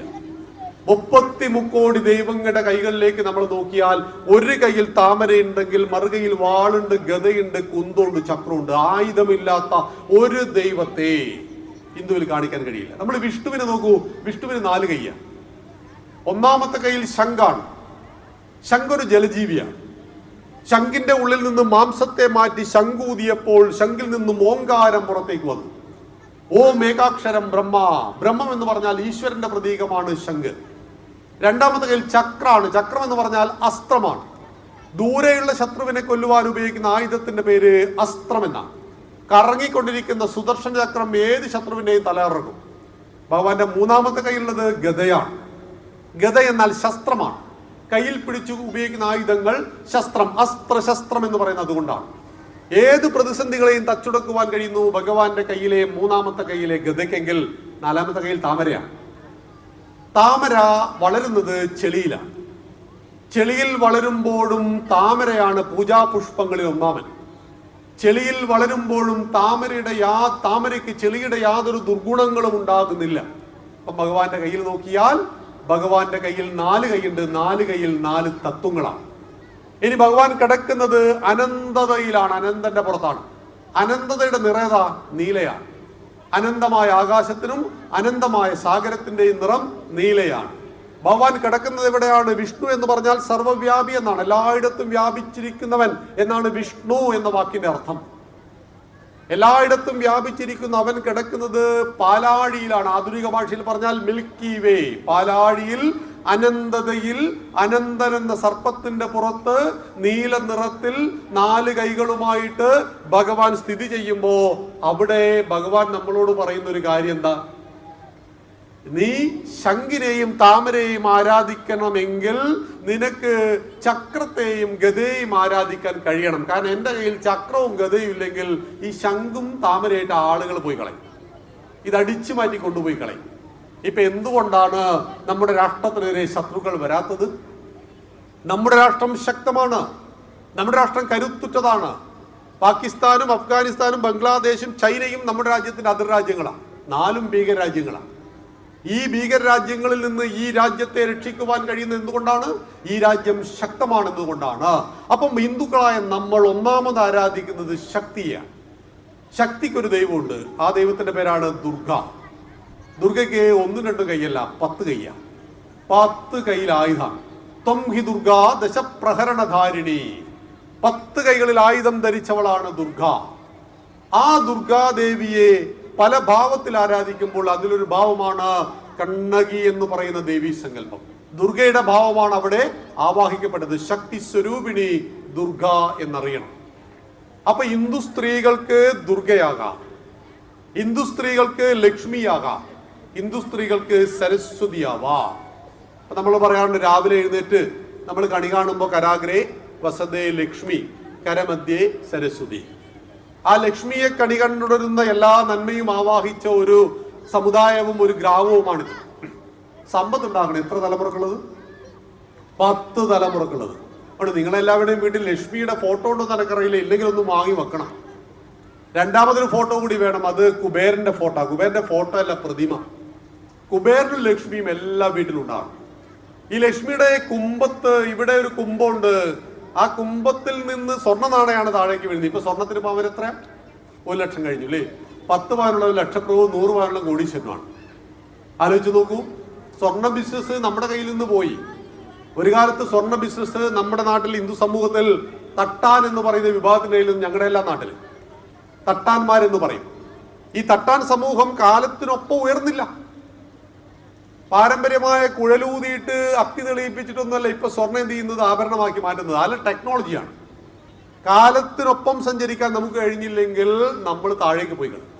എന്നാൽ കാലത്തിനൊപ്പം ഉയർന്നൊരു സമൂഹമാണ് ഈ സമൂഹം, ശക്തമാണ്. ഞാൻ നേരത്തെ ഈ സമുദായത്തിന്റെ കാര്യങ്ങളെല്ലാം പറഞ്ഞ് മനസ്സിലാക്കി. അപ്പോൾ 25 വയസ്സിനുള്ളിൽ തന്നെ മിക്കവാറും ചെറുപ്പക്കാർ കല്യാണം കഴിക്കുമെന്ന് പറഞ്ഞപ്പോൾ വളരെ സന്തോഷമായി. അപ്പൊ മൂക്കിൽ പല്ല് മുളച്ചിട്ടും 7 ചൊവ്വ എന്നൊക്കെ പറഞ്ഞിട്ട് 5 ലക്ഷം ഹിന്ദുക്കളാണ് കല്യാണം കഴിക്കാതെ കിടക്കുന്നത് കേരളത്തിൽ. 5 ലക്ഷത്തിൽ പല ഹിന്ദുക്കൾ. ഞാൻ ജാതകത്തിന് ഇതൊന്നുമില്ല കേട്ടോ, ജാതകമൊക്കെ നമ്മുടെ വിശ്വാസത്തിന്റെ ഭാഗമാണ്.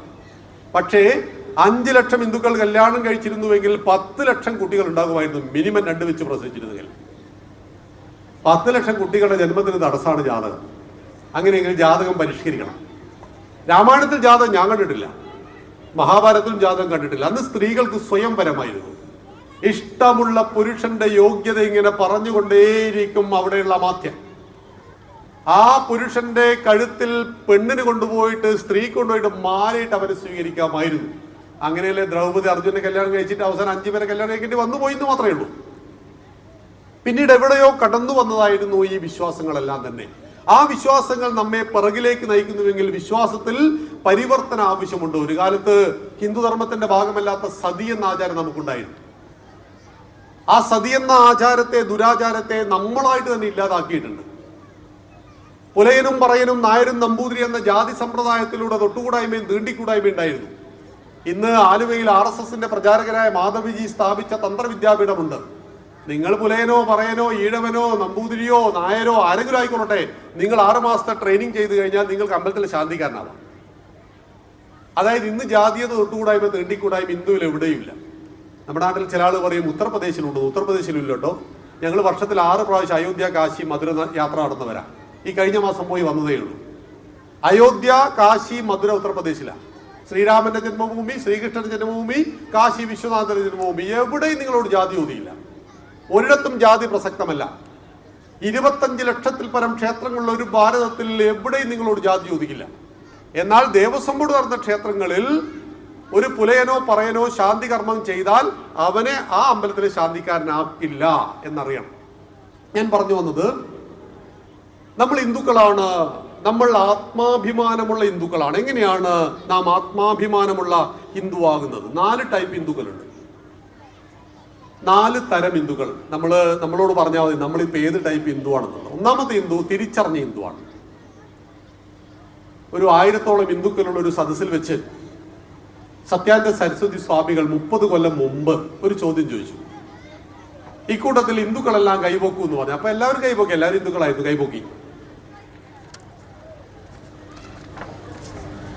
കൈപൊക്കിയപ്പോ അദ്ദേഹം ചോദിച്ചു, ഈ കൂട്ടത്തിൽ ഇസ്ലാമിന്റെ അടിസ്ഥാന ഗ്രന്ഥത്തെ അറിയാവുന്നവർ കൈപൊക്കൂ എന്ന് പറഞ്ഞു.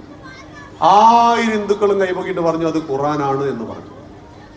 അടുത്ത ചോദ്യം, ക്രിസ്ത്യാനിയുടെ അടിസ്ഥാന ഗ്രന്ഥം ഏതെന്നറിയുന്നവർ കൈപൊക്കൂ. അപ്പൊ 1000 ഹിന്ദുക്കളും കൈപൊക്കിയിട്ട് പറഞ്ഞത് ബൈബിളാണെന്ന് പറഞ്ഞു. അടുത്ത ചോദ്യം ഇതായിരുന്നു, ഹിന്ദുവിന്റെ അടിസ്ഥാന ഗ്രന്ഥം ഏത്? 1000 ഹിന്ദുക്കളും കൈപൊക്കിയില്ല കേട്ടോ. 3 ആള് കൈപൊക്കി, 997 ആളും കൈപൊക്കിയില്ല. ഈ പൊക്കിയ ആളോട് സ്വാമി ചോദിച്ചു, എന്താന്ന് ചോദിച്ചു. പൊരുത്തം പറഞ്ഞു രാമായണം, ഒരാൾ പറഞ്ഞു മഹാഭാരതം, മറ്റൊരാൾ പറഞ്ഞു ഭഗവത്ഗീത. 3ഉം തെറ്റുമായിരുന്നു. ഇപ്പൊ ഹിന്ദുക്കൾ പഠിച്ചിട്ടുണ്ട് കേട്ടോ. ഈ കൂട്ടത്തിൽ ഇപ്പൊ ചോദിച്ചാൽ പകുതിയിലേറെ ആളുകൾ പറയും വേദമാണ് ഹിന്ദുവിന്റെ അടിസ്ഥാന ഗ്രന്ഥം. 1000 ഹിന്ദുക്കളോട് ഇസ്ലാമിന്റെ അടിസ്ഥാന ഗ്രന്ഥം ചോദിച്ചപ്പോൾ ഒരു കൺഫ്യൂഷനും ഇല്ല. ക്രിസ്ത്യാനിയുടെ അടിസ്ഥാന ഗ്രന്ഥം ചോദിച്ചപ്പോൾ ഒരു കൺഫ്യൂഷനും ഇല്ല. 1-2 ബൈബിള് വീട്ടിലുണ്ട് താൻ. നീ ഹിന്ദു അല്ലേ? ആണ്. ഹിന്ദുവിന്റെ അടിസ്ഥാന ഗ്രന്ഥം ഏതാന്ന് ചോദിച്ചപ്പോൾ അവന് കൺഫ്യൂഷൻ, ആശയക്കുഴപ്പം. ഒന്നാമത്തെ ഹിന്ദു തിരിച്ചറിഞ്ഞ ഹിന്ദുവാണ്. എനിക്ക് 4 വേദങ്ങളുണ്ട്, 5 ഉപവേദങ്ങളും 6 വേദാംഗങ്ങളുണ്ട്, 18 പുരാണങ്ങളും 108 ഉപനിഷത്തുകളുണ്ട്, 2 ഇതിഹാസമുണ്ട്, 64 കലകളുണ്ട്, അർത്ഥശാസ്ത്രം കാമശാസ്ത്രം അടക്കം എന്റെ പുസ്തകം നിരത്തി വെച്ചാൽ ഈ പഞ്ചായത്ത് മുഴുവൻ വേണ്ടിവരും എന്ന് തിരിച്ചറിഞ്ഞ ഹിന്ദുവിന്റെ പേരാണ് ഒന്നാമത്തെ ഹിന്ദു. അഭിമാന ബോധമുള്ള തിരിച്ചറിവുള്ള ഹിന്ദു ഒന്നാമത്തെ ഹിന്ദു. എന്നാൽ രണ്ടാമത്തെ ഹിന്ദു ഏതാ? വിശ്വാസിയായ ഹിന്ദു.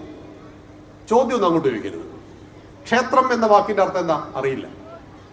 നീ അമ്പലത്തിൽ പോയി കഴിഞ്ഞാൽ നിന്റെ ദൈവം കല്ലല്ലേ? ആ കല്ലിനോട് പ്രാർത്ഥിച്ചാൽ നിന്റെ പ്രശ്നം തീരുവോ? കണ്ണു തുറക്കാത്ത ദൈവങ്ങൾ, കരയാനറിയാത്ത ചിരിക്കാനറിയാത്ത വെറും പ്രതിമകൾ.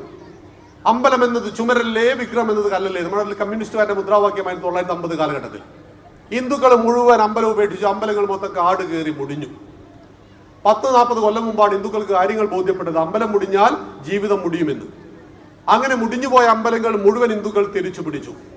ഇപ്പൊ രണ്ടാമത്തെ ഹിന്ദു വിശ്വാസിയായ ഹിന്ദുവാണ്. ചോദ്യങ്ങൾ ചോദിച്ചാൽ മറുപടി ഇല്ലാത്ത ഹിന്ദു. ക്ഷേത്രം ക്ഷയാദിത്രായതൈതി ക്ഷേത്ര. ഞാൻ ആരാധിക്കുന്നത് കല്ലിനെയല്ല, ഞാൻ വിഗ്രഹാരാധകനാണ്. വിശേഷേണ ഗ്രാഹയതീതി വിഗ്രഹ. ഞാനിപ്പോ കൊടുവായൂർ ടൗണിൽ ചെന്നു, 3 നിറത്തുള്ള തുണികൾ വാങ്ങി. അവിടെ പോലീസ് സ്റ്റേഷന് മുന്നിൽ പോയിട്ട് ഞാൻ കത്തിച്ച് കളഞ്ഞു. എന്നാൽ കുഴപ്പമുണ്ട്? ഒരു കുഴപ്പമില്ല.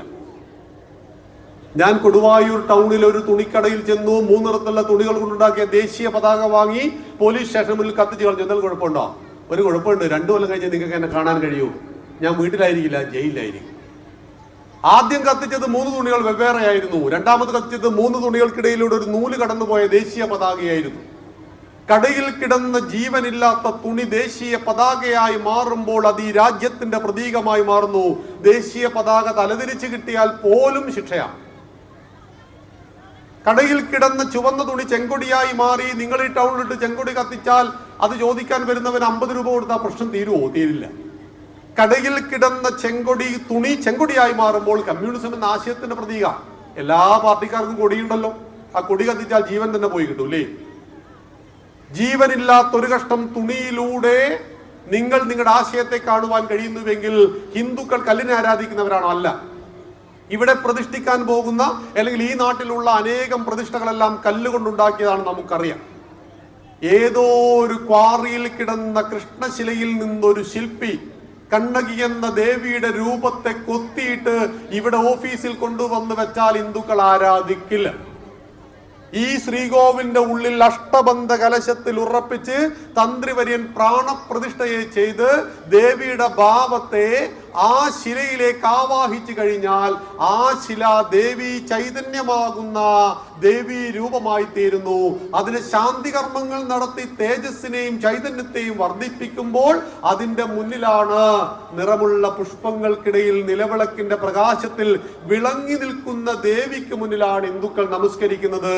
അതാണ് വിശേഷേണ ഗ്രാഹയതീതി വിഗ്രഹ.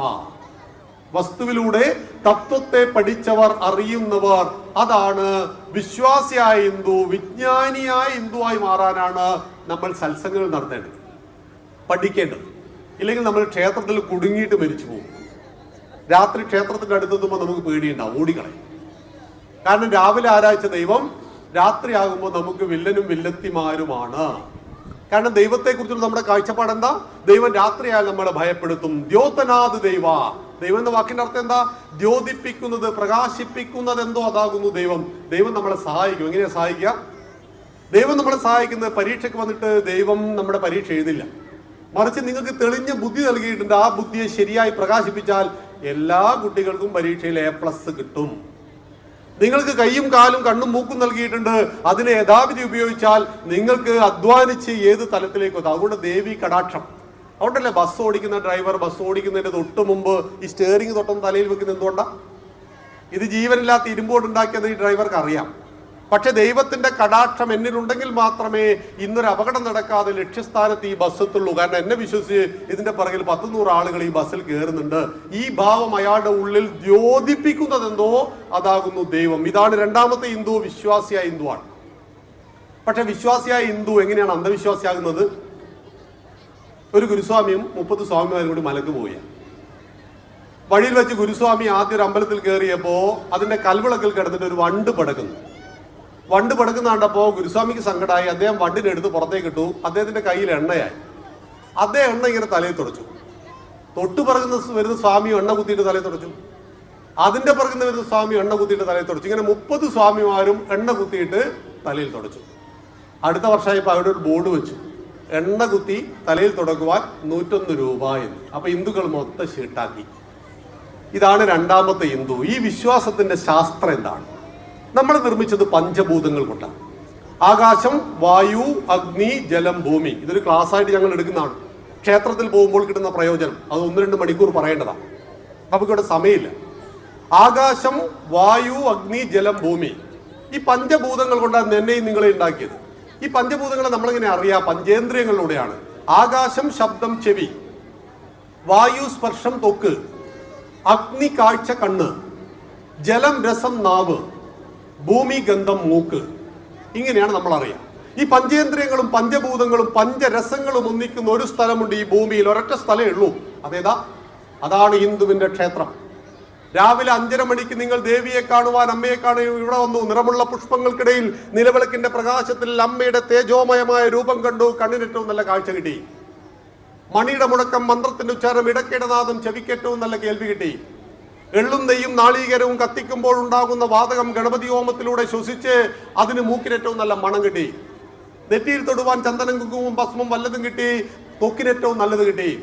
ഉള്ളിലേക്ക് കഴിക്കുവാൻ തുളസി തീർത്ഥം കിട്ടി. നോക്കൂ, 5 മിനിറ്റ് അമ്പലത്തിൽ ചെലവഴിച്ചാൽ പഞ്ചേന്ദ്രിയങ്ങൾ മോസ്റ്റ് പവർഫുൾ അവസ്ഥയിൽ ആക്ടിവേറ്റ് ചെയ്യപ്പെടുന്ന ലോകത്തിലെ ഏക കേന്ദ്രമാണ് ഹിന്ദുവിന്റെ ക്ഷേത്രമെന്ന് നമ്മുടെ മക്കളെ പറഞ്ഞ് മനസ്സിലാക്കണം. അമ്പലത്തിൽ പോയാൽ എന്താണ് മോനെ പ്രയോജനമെന്ന് സയന്റിഫിക്കലി പറഞ്ഞു കൊടുക്കുവാൻ ഹിന്ദുക്കളായ നമുക്ക് അറിയാത്തതുകൊണ്ടാണ് ഇന്ന് പിള്ളേർ അമ്പലത്തിൽ വരാത്തത്. ഇവിടെയൊക്കെ വരും, പക്ഷെ ഇന്ന് സാമാന്യന് 20% കുട്ടികളാണ് അമ്പലത്തിൽ വരുന്നത് എന്നറിയണം. ഇതാണ് രണ്ടാമത്തെ ഹിന്ദു, വിശ്വാസിയായ ഹിന്ദു. വിശ്വാസ ഹിന്ദുവാണ് സമാജത്തെയും ധർമ്മത്തെയും ഒക്കെ നിലനിർത്തുവാൻ പ്രധാന പങ്ക് വഹിക്കുന്നതെങ്കിൽ മൂന്നാമത്തെ ഹിന്ദു ഉണ്ട്. മതമെന്ന കോളത്തിൽ ഹിന്ദു എന്ന് പൂരിപ്പിക്കും. ഹിന്ദുവിനിട്ട് എന്തൊക്കെ പണി തരാമോ അതൊക്കെ തന്നുകൊണ്ടേയിരിക്കും. ശബരിമല രഹന ഫാത്തിമയെ കയറ്റും, കനകദുർഗയും ബിന്ദുവിനെയും കയറ്റും. സരസ്വതി ദേവി വരക്കുമ്പോൾ ഉടുതുണിയില്ല, ഭാരതമാതാവിനെ വരക്കുമ്പോൾ ഉടുതുണിയില്ല. ഹിന്ദു എന്നാണ് അറിയപ്പെടുന്നത്. പേരൊക്കെ ഹിന്ദുവാണ്, രാധാകൃഷ്ണനാണ്, വിജയനാണ്, ഒക്കെയാണ്. പക്ഷേ ഹിന്ദു വിരുദ്ധമായ പ്രവർത്തനങ്ങൾ മാത്രമേ ചെയ്യുള്ളൂ. ഇതാണ് മൂന്നാമത്തെ ഹിന്ദു. നാലാമത്തെ ഹിന്ദു, ഞങ്ങൾ ഹിന്ദുക്കളെ അല്ല എന്ന് പറയുന്നതാണ്. ഞങ്ങൾ മുസ്ലിങ്ങളാണ്, ഞങ്ങൾ ക്രിസ്ത്യാനികളാണ്. അത് ഈ മണ്ണിൽ വന്ന എല്ലാവരെയും സ്വീകരിച്ചത് നമ്മളാണ്. 1000 കൊല്ലം മുമ്പ് ഒരു മുസ്ലിമോ ക്രിസ്ത്യാനിയോ ഈ മണ്ണിൽ ഉണ്ടായിരുന്നില്ല. ഇവിടെ വന്ന മതങ്ങളെല്ലാം സ്വീകരിച്ചു. നിങ്ങൾ എപ്പോഴെങ്കിലും തൃശ്ശൂർ ജില്ലയിലെ കൊടുങ്ങല്ലൂരിൽ പോകുമ്പോൾ അവിടെ ഒരു ചേരമാൻ പെരുമാൾ പള്ളിയുണ്ട്. 1000 കൊല്ലം മുമ്പ് ഹിന്ദു രാജാവ് മുസ്ലിങ്ങൾക്ക് വേണ്ടി ഉണ്ടാക്കി കൊടുത്തതാണ് ഈ പള്ളി. അങ്ങനെ ജൂതനെയും പാഴ്സിയെയും മുസ്ലിമിനെയും ക്രിസ്ത്യാനിയെയും കമ്മ്യൂണിസത്തെയും എല്ലാം സ്വീകരിക്കുവാൻ കഴിയുന്നവനാണ് ഹിന്ദു. ആ വിശാലതയാണ് ഹിന്ദു. ആ വിശാലതയെ പഠിക്കുവാനുള്ളതാണ്, അറിയുവാനുള്ളതാണ് നമ്മുടെ ഈ കൂട്ടായ്മ. ഈ ക്ഷേത്രത്തെ രക്ഷിക്കുന്നവരാണ് ഇവിടുത്തെ കുടുംബങ്ങൾ എല്ലാവരും ഒറ്റക്കെട്ടായി. ഈ ക്ഷേത്രത്തിലൂടെ നമുക്ക് ഒരുപാട് ഭക്തിയും അനുഗ്രഹവും ലഭിക്കുന്നുണ്ട്. ഒപ്പം ആത്മഹത്യയിൽ 95% ഹിന്ദുക്കളാണ്. കേരളത്തിൽ ആത്മഹത്യയിൽ 100 പേർ ആത്മഹത്യ ചെയ്യുമ്പോൾ 95 ഹിന്ദുവാകുന്നത് ഹിന്ദുവിന് പുസ്തകങ്ങളില്ലാഞ്ഞിട്ടോ ദൈവങ്ങളില്ലാഞ്ഞിട്ടോ അല്ല. ബാക്കി എല്ലാവർക്കും ഓരോ ദൈവമാണ്, നമുക്ക് 33 കോടി ദൈവമാണ്. ബാക്കി എല്ലാവർക്കും ഓരോ പുസ്തകമാണ്, നമുക്ക് ഞാൻ നേരത്തെ പറഞ്ഞു പുസ്തകങ്ങളുടെ ഒരു നീണ്ട നിര തന്നെയുണ്ട്. ഗുരുക്കന്മാർ ബാക്കി എല്ലാവർക്കും, പ്രവാചകന്മാർ അന്ത്യപ്രവാചകൻ ഒന്നേ ഉള്ളൂ. നമുക്ക് അങ്ങനെയല്ല. ഗുരു പരമ്പര അമൃതാനന്ദമയി ദേവിയായിട്ടും രവിശങ്കറായിട്ടും സത്യസായി ബാബയായിട്ടും ചിദാനന്ദപുരി സ്വാമികളായിട്ടും ഇങ്ങനെ അവതരിച്ചു കൊണ്ടേയിരിക്കുന്ന മണ്ണാണ്. പക്ഷേ യഥാവിധി ഇതിനെ അറിയുവാനും മനസ്സിലാക്കുവാനുമുള്ളതാണ് ക്ഷേത്രവും പ്രഭാഷണങ്ങളും ക്ഷേത്രത്തിലെ ആചാരങ്ങളും സത്സംഗങ്ങളും എല്ലാം തന്നെ. ഞാൻ എങ്ങനെ ഹിന്ദുവായി എന്ന് ചോദിച്ചാൽ അഭിമാനത്തോടുകൂടി നമുക്ക് പറഞ്ഞു കൊടുക്കുവാൻ കഴിയണം. നക്ഷത്രങ്ങളിൽ ജീവനുണ്ടോ എന്നറിയാകാഞ്ഞിട്ടും നക്ഷത്രങ്ങളിൽ വസിക്കുന്നവരെ നിങ്ങൾക്ക് പോലും ശാന്തി ഉണ്ടാകട്ടെ എന്ന പ്രപഞ്ചത്തിനും അതീതമായ കാഴ്ചപ്പാട് വെച്ചു പുലർത്തിയവരാണ് ഞങ്ങൾ ഹിന്ദുക്കൾ. ഓം ദേവ് ശാന്തി, അന്തരീക്ഷം ശാന്തി, പൃഥ്വിശാന്തി, ആപശാന്തി, ഔഷധേ ശാന്തി, വനസ്പതേ ശാന്തി, ശാന്തി ദേവ ശാന്തി എന്ന് പ്രാർത്ഥിച്ച, വസുദൈവ കുടുംബകം എന്ന് പ്രാർത്ഥിച്ച, ലോക സമസ്ത സുഖിനോ ഭവന്തു എന്ന് പ്രാർത്ഥിച്ച ആ സനാതന ധർമ്മം ആയിരക്കണക്കിന് വർഷങ്ങൾ അടിമകളാക്കപ്പെട്ട നമ്മൾ ഹിന്ദുക്കൾ എല്ലാ പ്രശ്നങ്ങളെയും അതിജീവിച്ച് ഇന്നും ഈ ജനസംഖ്യയിൽ ഭാരതത്തിൽ 80% വരുന്ന മതപരമായ ഹിന്ദു ഇന്നും ജീവിക്കുന്ന, ലോകത്തിന് മുഴുവൻ ശാന്തിയും സമാധാനവും മാത്രം തിരിച്ചു കൊടുക്കുന്ന, ഒരിക്കലും ഒരു ഭീകരനായിട്ട് പൊട്ടിത്തെറിക്കാത്ത, അന്യന്റെ നന്മകളെ മൊത്തം സ്വീകരിച്ച, എന്റേത് മാത്രം ഒരിക്കലും ശരിയെന്ന് പറയാത്ത, ആകാശാത് പതിതം തോയം യഥാഗച്ഛതി സാഗരം സർവദേവ നമസ്കാരം കേശവം പ്രതിഗച്ഛതി. വിണ്ണിൽ നിന്ന് മണ്ണിലേക്ക് പതിക്കുന്ന കോടാനുകോടി മഴത്തുള്ളികൾ എങ്ങനെ അരുവിയിലൂടെ നദിയിലൂടെ ഒഴുകി ഏകമാകുന്ന സാഗരത്തിൽ എത്തിച്ചേരുന്നുവോ സർവദേവ നമസ്കാരം. ഏത് ദൈവത്തെ നമസ്കരിച്ചാലും ഒടുവിൽ ഏകമാകുന്ന ഈശ്വരനിൽ വന്നു ചേരുന്നു എന്ന് പറഞ്ഞ ആ മഹത്തായ സംസ്കാരത്തെ, സനാതനധർമ്മത്തെ കരിന്തിരി കത്താതെ ഒട്ടും തെളിമ മങ്ങാതെ അടുത്ത തലമുറയിലേക്ക് ഏൽപ്പിച്ചു കൊടുക്കുവാൻ കാലമേൽപ്പിച്ച നിയോഗം നമ്മളിലാണ്. അതിന് അമ്മയുടെ, ദേവിയുടെ അനുഗ്രഹം എല്ലാവർക്കും പ്രാർത്ഥിക്കുന്നു. നന്ദി, നമസ്കാരം. വന്ദേ മാതരം.